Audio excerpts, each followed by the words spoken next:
Hello बच्चों, आपने देशभक्ति पर आधारित कई कहानियाँ पढ़ी व सुनी होगी। बच्चों, देशभक्ति मात्र एक शब्द नहीं है, यह एक उत्साह है, एक भावना है। कहीं भी राष्ट्रगान की धुन बजती है तो मन उसकी ओर अपने आप ही आकर्षित हो जाता है।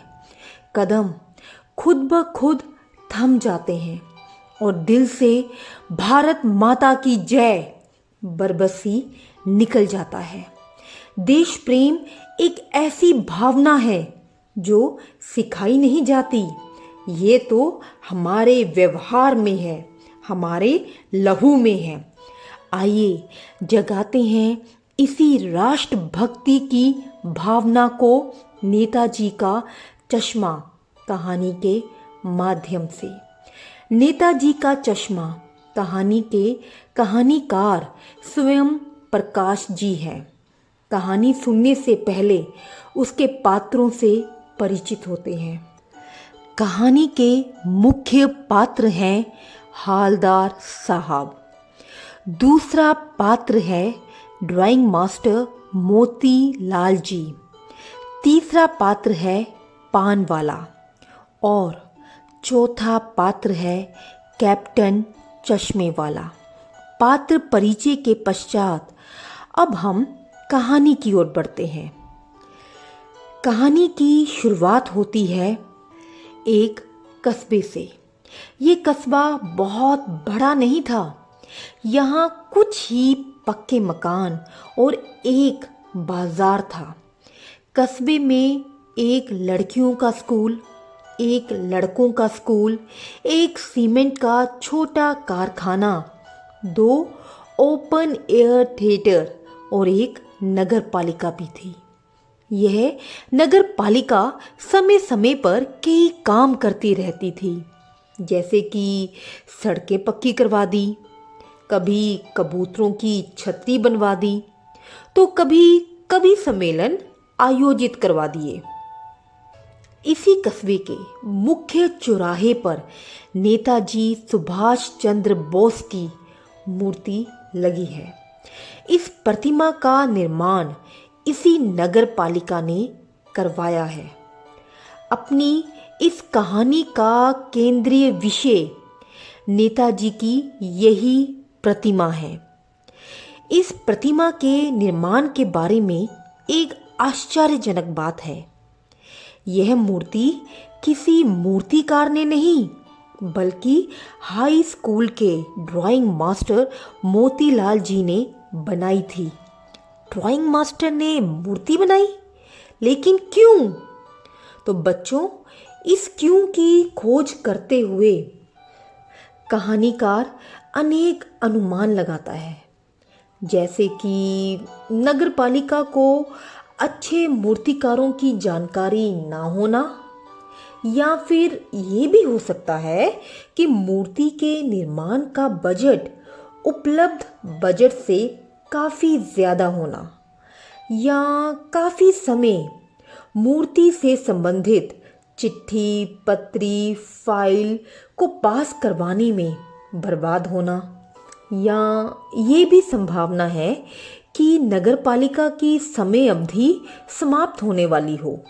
इनमें से किसी भी एक कारण की वजह से अंत में कस्बे के हाई स्कूल के ड्राइंग मास्टर को मूर्ति बनाने का कार्य सौंप दिया गया होगा। लेकिन जो भी हो, मूर्ति बेस्ट और सुंदर थी। टोपी की नोक से कोट के दूसरे बटन तक कोई 2 फुट ऊंची, मूर्ति को देखते ही दिल्ली चलो और तुम मुझे खून दो वगैरह याद आने लगते थे। समग्रता से कहा जाए तो ये एक सफल और सराहनीय प्रयास था।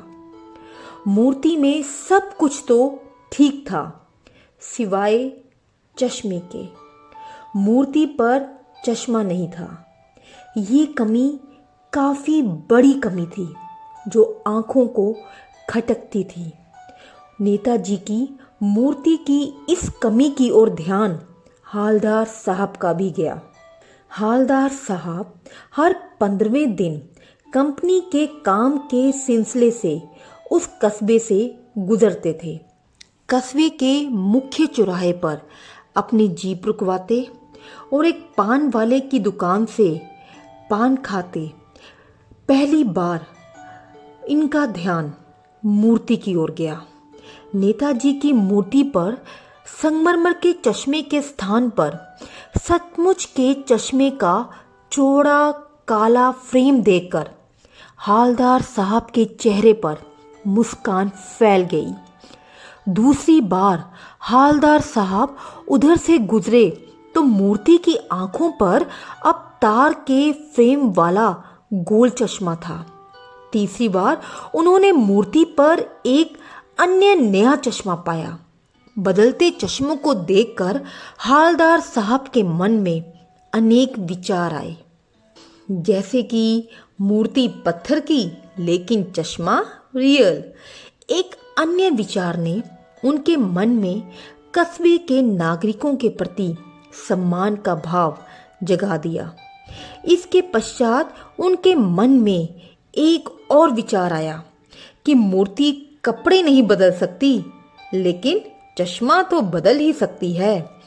कस्बे से गुजरते समय चौराहे पर रुकना, पान खाना और मूर्ति को ध्यान से देखना हालदार साहब की दिनचर्या में शामिल हो गया था। और एक दिन उन्होंने पान वाले से मूर्ति के बदलते चश्मों के विषय में पूछ ही डाला। तो बच्चों, आपको क्या लगता है कि नेताजी की मूर्ति पर ये चश्मे कौन बदलता होगा? पान वाले ने इन बदलते चश्मों का हालदार साहब को क्या जवाब दिया होगा? और क्या वह जवाब हालदार साहब की जिज्ञासा को शांत कर पाया होगा? इन प्रश्नों का उत्तर जानते हैं छोटे से विराम के बाद। तब तक के लिए अलविदा।